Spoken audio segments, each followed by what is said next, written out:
जी हाँ दोस्तों, आज हम लोग नॉन 10 प्रकार के पढ़ेंगे। अभी तक हम लोगों ने 5 प्रकार का पढ़ा था, लेकिन आज हम 10 प्रकार के पढ़ेंगे। तो चलिए, ये नॉन 10 प्रकार के कौन कौन से हैं इसके बारे में हम लोग पढ़ते हैं। ठीक है, ये अगर इस वीडियो के अंतिम तक आप बने रहेंगे, ये वीडियो अगर अच्छा लगे तो आप लाइक और सब्सक्राइब करना ना भूलें। तो चलिए, हमारा पहला है कॉमन नॉन। कॉमन नॉन क्या होता है? मतलब कॉमन नॉन उसको बोलते हैं जिससे हमें पूरे संपूर्ण जाति का बोध होता है, पूरे कम्युनिटी का बोध होता है, उसे हम बोलेंगे कॉमन नॉन। नॉन स्पेसिफिक मतलब कुछ जो खास नहीं होता है, ठीक है, किसी एक व्यक्ति को या वस्तु को ना करके पूरे समूह जाति का बोध कराए, उसे हम बोलेंगे कॉमन नॉन।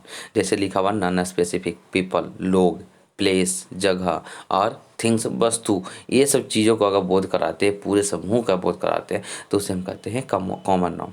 जैसे एग्जांपल आपका दिया हुआ है मैन। मैन दिया हुआ है, मैन मतलब आदमी। आदमी तो आदमी के बारे में अगर कुछ बोला जाए, जैसे मैन इज मॉर्टल, आदमी मरणशील होते हैं, तो कोई एक आदमी नहीं होता है, सारे आदमी का बोध कराया जा रहा है।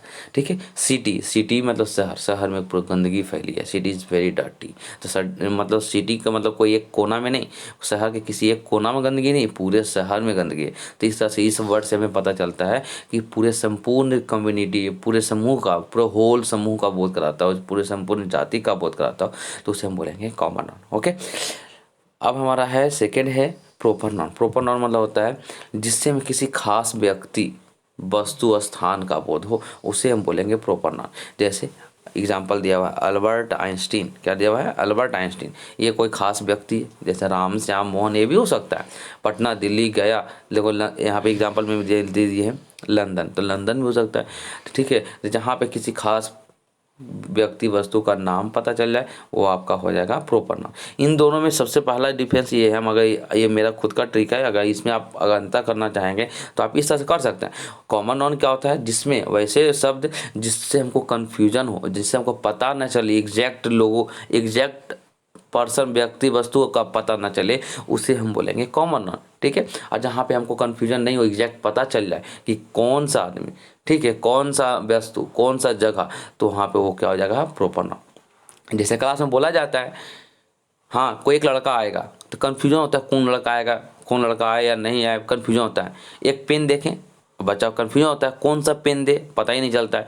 तो ये सब क्या है? आपका कॉमन नॉलेज, जहाँ पे कन्फ्यूजन होता है। और जहाँ पे आपको बता दिया जाए एग्जैक्ट, राम आएगा, सोहन आएगा, पटना चलना है, दिल्ली चलना है, बच्चों को कन्फ्यूजन नहीं होगा कि कहाँ पे हमको चलना है, क्या नहीं चला, एग्जैक्ट एकदम वहीं उस लोकेशन पर उस वस्तु को दे देंगे, उस वस्तु को ले आएंगे, तो उससे समझ जाइए कि वो क्या है? Proper noun. और जहाँ पर कन्फ्यूजन हो, वहाँ पे क्या होगा? Common noun.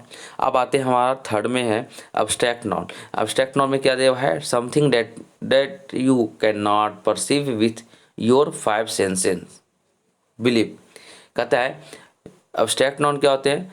अब्स्ट्रैक्ट नाउन वे शब्द होते हैं जो जिसमें हमारी 5 ज्ञान इंद्रियां जो होती है, वो महसूस नहीं कर पाती है। पांचों ज्ञान इंद्रियों के मदद से हम उसको महसूस नहीं कर सकते, अनुभव नहीं कर सकते, तो उससे हम क्या कहेंगे? Abstract noun. जैसे एग्जाम्पल में दिया हुआ है बिलीव, विश्वास। विश्वास को हम क्या हाथ से टच कर सकते हैं? हमारी 5 ज्ञान इंद्रियां है ना, आँख है, नाक है, जीभ है, हाथ है, स्किन है, ये सब है ना। तो इन सभी चीज़ों की मदद से, कान है, इसकी मदद से हम अनुभव नहीं कर सकते। जैसे आँख से हम देख सकते हैं बिलीव, विश्वास को नहीं। उसके बाद कान से सुन सकते हैं बिलीव को, नहीं सुन सकते। टेस्ट कर सकते हैं जीभ से, नहीं कर सकते।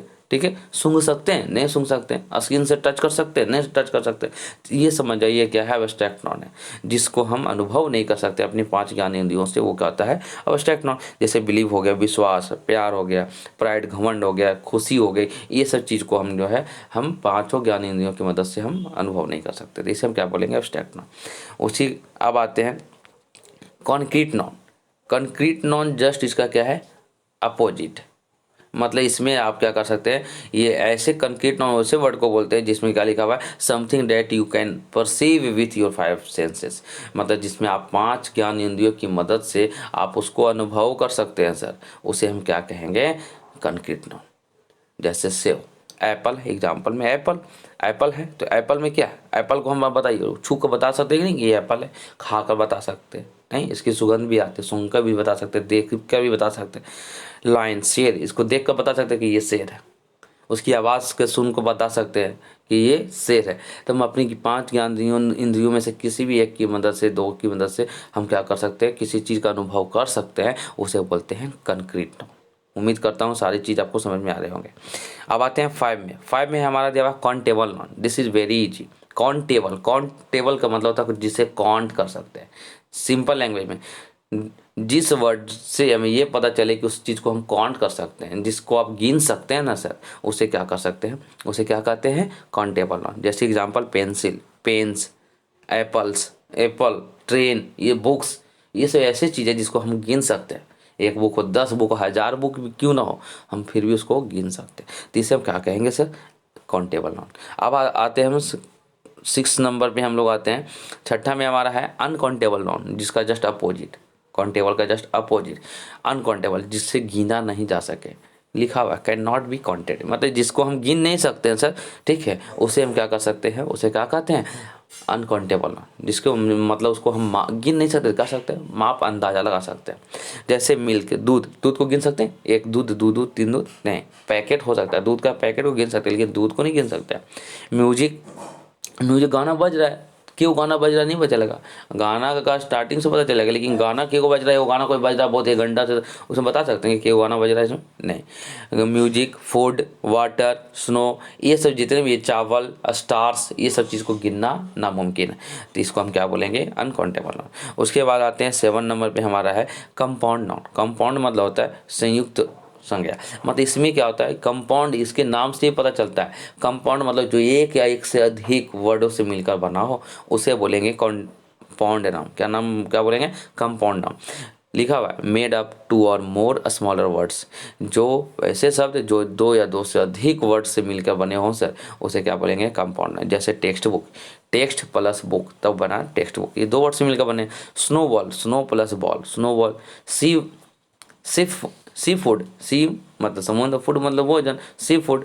सनफ्लावर, सन और फ्लावर, ये 2 अलग अलग वर्ड है, इससे मिलकर बना तो ये हो जाएगा सनफ्लावर। और भी वर्ड है जैसे ब्रदर, ब्रदर इन लॉ, तो ब्रदर इन लॉ, ये 3 वर्ड वाला हो गया, 3 शब्द मिलकर एक वर्ड बना रहे हैं, तो इसे भी कंपाउंड वर्ड बोलेंगे। समझ में आ गया, father in law, sister in law, समझ में आ रहा है। चलिए अब आते हैं हम लोग कलेक्टिव नॉन। कलेक्टिव नॉन क्या होता है, तो लिखा हुआ refers to group of things as a one whole, जो किसी पूरे समुदाय का बोध, किसी एक समूह का, मतलब एक तरह से इसको हम बोल सकते हैं, एक समूह का मतलब एक ग्रुप का बोध करा रहा हो, किसका करा रहा हो, पूरे एक ग्रुप का बोध हो रहा हो, पूरे समुदाय का एक तरह से बोध हो जाता हो, जिसमें एक से अधिक लोग, अधिक वस्तु, अधिक चीज़ों का बोध कराता हो, उसे हम क्या बोलते हैं, जो एक से अधिक संख्या में होते हैं एक ही जगह पे, तो उसे हम क्या बोलेंगे, हम कलेक्टिव नाउन बोलेंगे। ठीक है, इसका हिंदी होता है समूहवाचक संज्ञा, होता है ना। जैसे एग्जांपल में आपका दिया हुआ है बंच, बंच मतलब होता है गुच्छा, बंच ऑफ ग्रेप्स, अंगूरों का गुच्छा, तो अंगूर में अंगूर के गुच्छे में एक अंगूर होंगे, नहीं, बहुत सारे होंगे। ऑडियंस, ऑडियंस एक होता है, अगर आप कमरे में हैं, एक बच्चों को बैठा दिया, कोई आदमी एक बैठ गया और बोल देंगे ये मेरे ऑडियंस है, तो ये गलत, ऑडियंस एक नहीं होते हैं, मतलब 2 या 2 से ज़्यादा लोग अगर एक जगह खड़े होंगे ना सर, तब वो ऑडियंस कहलाते हैं। ठीक है, group of, family, soldier, class, तो ये सब वर्ड क्या है आपका, जो है कलेक्टिव नॉन है। जैसे क्लास है, तो क्लास से एक बच्चे से नहीं बनते क्लास, 2 या 2 से अधिक बच्चे जब एक जगह बैठेंगे तो उसको हम बोलेंगे क्लास, तो इस तरह से हम कलेक्टिव नॉन समझ सकते हैं। उसके बाद आते हैं सिंगुलर नॉन। सिंगुलर नॉन क्या होता है, ये सिंगुलर नॉन क्या होता है, refers to one person, place, thing और आइडिया, जिस वर्ड से, जिस संज्ञा शब्द से हमें एक व्यक्ति, वस्तु, स्थान का बोध होगा ना सर, उसे हम क्या बोलेंगे, सिंगुलर नॉन बोलेंगे। जैसे एग्जांपल कैट, कैट मतलब बिल्ली, तो बिल्ली है, देखो बिल्ली है, तो बिल्ली, देखो बिल्ली है, इसका मतलब एक बिल्ली है। हम अगर बोलते हैं आपको देखो बिल्लियाँ हैं, तो इसका मतलब एक से ज़्यादा बिल्लियाँ हैं, नहीं।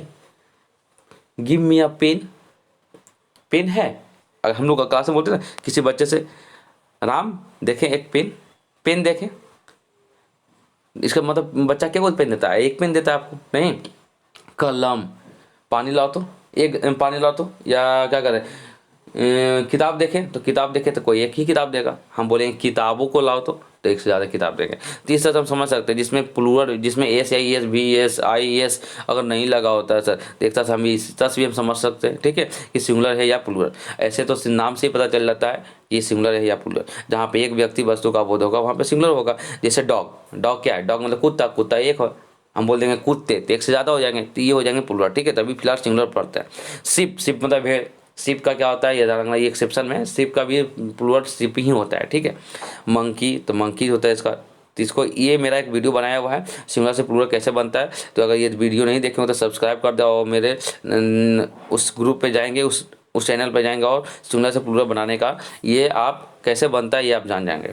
तो अब आते हैं हम लोग 10 नंबर पे है प्लूरल नंबर। प्लूरल नंबर क्या होता है, तो कहता है refers to more than one person place और थिंग, वैसे संज्ञा शब्द जिससे हमको एक से अधिक व्यक्ति वस्तु का बोध होता है। जैसे डॉग्स, तो डॉग्स का मतलब एक कुत्ता नहीं हुआ, बहुत सारे कुत्ते हुए।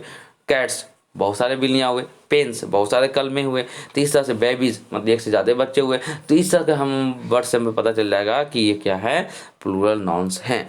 दोस्तों अगर ये वीडियो अच्छा लगा हो तो लाइक और सब्सक्राइब करना ना भूलें। Thank you.